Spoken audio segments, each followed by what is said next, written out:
sambutan Kepala Dinas Pendidikan Provinsi Sulawesi Selatan.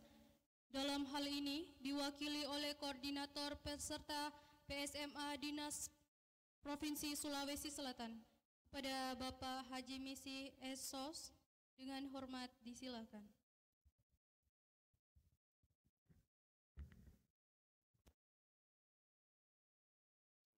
Assalamualaikum warahmatullahi wabarakatuh. Pertama-tama, permohonan maaf dari Bapak Kepala Dinas Pendidikan karena pada saat ini beliau berada di lokasi bencana di Luwu Utara, sehingga kepada kami ditugas beliau untuk memberikan sambutan di acara penamatan santriwati Angkatan ke-28 Ummul Mukminin Makassar. Yang kami hormati Bapak Kiai Haji Sanusi, Pimpinan Wilayah Aisyah, Direktur dan Wakil Direktur Pondok Pesantren, Kepala SMA, MTS, Lingkup Pondok Pesantren Ummul Mukminin, para orang tua santri dan santriwati yang kami hormati. Perkenankan kami akan membacakan sambutan Bapak Kepala Dinas Pendidikan yang mudah-mudahan meskipun beliau tidak sempat hadir di tempat ini tidak mengurangi hikmah dari pelaksanaan acara penamatan kita pada hari ini. Mengawali sambutan ini, kembali kami mengajak kepada kita sekalian untuk senantiasa memanjatkan puji syukur kehadirat Allah Subhanahu wa taala yang telah memberikan kita kekuatan, kesehatan sehingga kita bisa dapat bertemu dan beraktivitas kembali seperti ini dalam menghadiri acara penamatan santriwati Angkatan ke-28 Pondok Pesantren Putri Ummul Mukminin. Dan tak lupa pula kita mengirimkan salawat kepada junjungan kita Nabi Muhammad SAW, Nabi yang telah memberikan kepada kita suri teladan bagaimana berislam yang sebenarnya. Mungkin karena hikmah corona ini, salah satu hikmah yang kita bisa petik di dalamnya adalah kita mengambil manfaat dan contoh bagaimana protokol dari corona itu. Mungkin salah satu hikmah kenapa corona ini ada di Makassar dan di Indonesia. Mungkin salah satu itu. Sungguh merupakan satu kebahagiaan bagi kita sekalian secara pribadi dapat bersilaturahim dan bertatap muka dengan Bapak Ibu sekalian, para santriwati yang merupakan perwakilan dari 196 santri yang seharusnya hadir di indoor, outdoor di Coca-Cola sana. Kami sampaikan bahwa beberapa tahun lalu Pak Kiai saya sempat hadir dan sengaja atau tidak sengaja ini merupakan Pak Kiai adalah satu kebetulan dan mungkin juga hidayah bagi kami. Pada waktu itu dilaksanakan pada tanggal 21 April bertepatan Hari Kartini. Saya hadir dan kebetulan pada waktu itu menjelang pernikahan anak kami yang pertama. Pada hari ini kami juga mewakili beliau membawakan sambutannya juga menjelang pernikahan anak kami yang kedua Pak Kiai. Insyaallah tanggal 8. Mohon doa kepada Bapak Ibu sekalian. Mudah-mudahan lancar. Ini satu kebetulan barangkali. Kenapa ini misi selalu kalau ke umum ada anaknya mau nikah tapi tahun depan tidak ada nih karena cuma 2 anak. Insyaallah. Hadirin yang berbahagia, saya ucapkan selamat kepada pengasuh pondok pesantren dan segenap guru atas segala jeripayah mendidik anak-anak di lembaga ini, yang pada angkatan ke-28 kita bisa berbahagia karena semua santriwati dapat menyelesaikan studinya dengan baik. Penamatan dan perpisahan seperti ini adalah merupakan hal yang biasa dilakukan oleh lembaga pendidikan. Ini merupakan kegiatan rutinitas saja. Jika tahun lalu para santri itu datang dijemput oleh para guru, diantar oleh para orang tuanya, maka pada hari ini para santriwati itu mengadakan perpisahan. Tapi ini bukan merupakan akhir perjalanan hidup dari santriwati sekalian, sebagaimana apa yang disampaikan oleh Pak Kiai tadi. Hadirin yang berbahagia, kita tentu semua sepakat bahwa mewujudkan sumber daya manusia seperti yang kita cita-citakan itu bukanlah perkara gampang yang bisa diselesaikan dalam waktu singkat. tetapi kita harus berupaya secara serius, terus-menerus tanpa henti dan tidak mengenal lelah. Dan pendidikan pondok pesantren ini merupakan salah satu bidang yang kita harus perkuat, di samping memperkuat bidang-bidang yang lainnya. Pendidikanlah yang membimbing anak kita untuk menjelajah 6 makna wilayah, yaitu simbolik, empirik, estetik, simonetik, etika, dan sinopsis. Pendidikan ini jika dilaksanakan dengan baik akan menghasilkan generasi yang mampu berpikir secara luas dan memiliki rasa tanggung jawab yang tinggi, memiliki kepekaan sosial, secara sukarela, taat kepada norma-norma, dan berpikir secara reflektif dan integritas. Ini yang disampaikan oleh Pak Kiai tadi, bahwa pendidikan ini bukanlah akhir dari segalanya, bahwa pondok pesantren hanya merupakan salah satu titian, hanya salah satu tangga, anak tangga untuk menuju ke pendidikan yang lebih tinggi. Landasan pendidikan seperti ini harus dijadikan dasar untuk melakukan perubahan. Pendidikan yang baik akan memberikan dasar-dasar yang baik pula bagi generasi penerusnya. Dan sebaliknya, pendidikan yang kurang baik juga pasti akan memberikan hasil yang kurang baik pula kepada generasi penerusnya. Dan pondok pesantren Ummul Mukminin ini kita tidak ragukan lagi, Bapak Ibu sekalian. Apa yang ada di depan mata saya tadi merupakan salah satu keberhasilan yang luar biasa. Pada waktu itu tidak ada ditampilkan seperti ini, Pak Kiai. Tidak ada pada waktu itu, hanya laporan kelulusan. Nah, kita menyadari bahwa ke depan makin banyak tantangan yang akan kita hadapi, seperti globalisasi, kemajuan teknologi yang semakin pesat, batas negara semakin transparan, serta tuntutan kepentingan masyarakat domestik maupun internasional sebagai akibat langsung dari dinamika perkembangan ilmu pengetahuan dan teknologi itu sendiri. Dengan corona ini, Bapak Ibu sekalian, kita mengambil manfaat bahwa mau tidak mau, siap atau tidak siap, kita harus bisa memanai apa itu teknologi.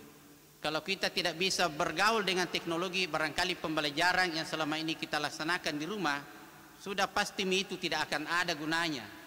Jadi ini salah satu, jangan dikatakan corona ini membawa dampak yang luar biasa, tapi sebenarnya kalau kita ambil manfaat, juga luar biasa manfaatnya.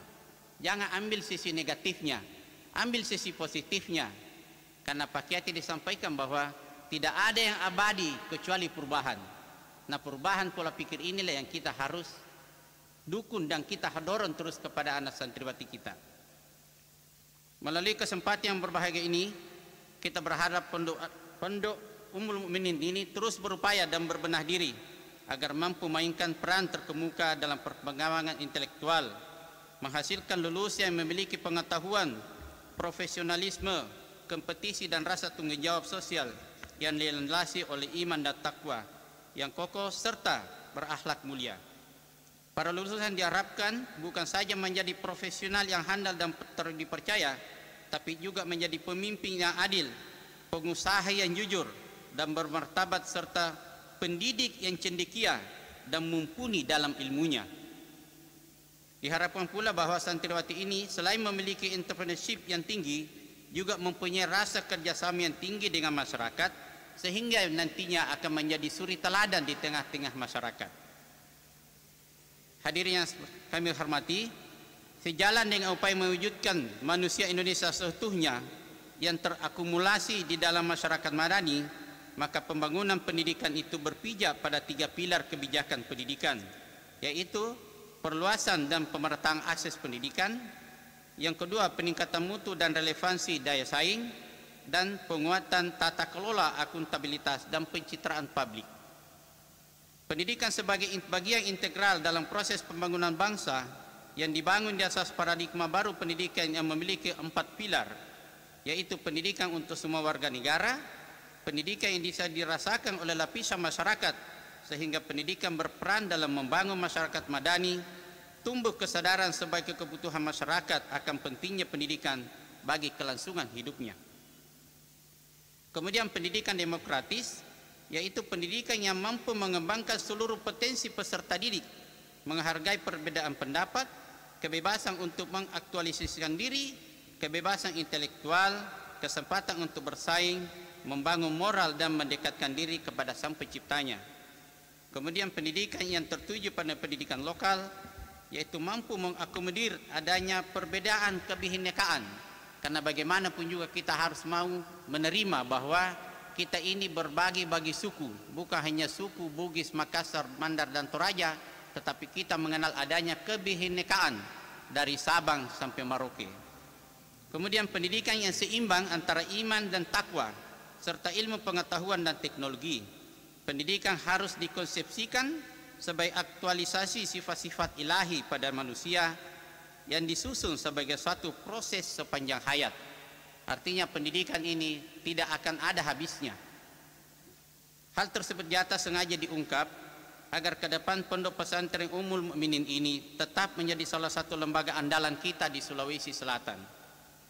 Lebih berbenah diri mempertahankan prestasi yang telah diraih selama ini.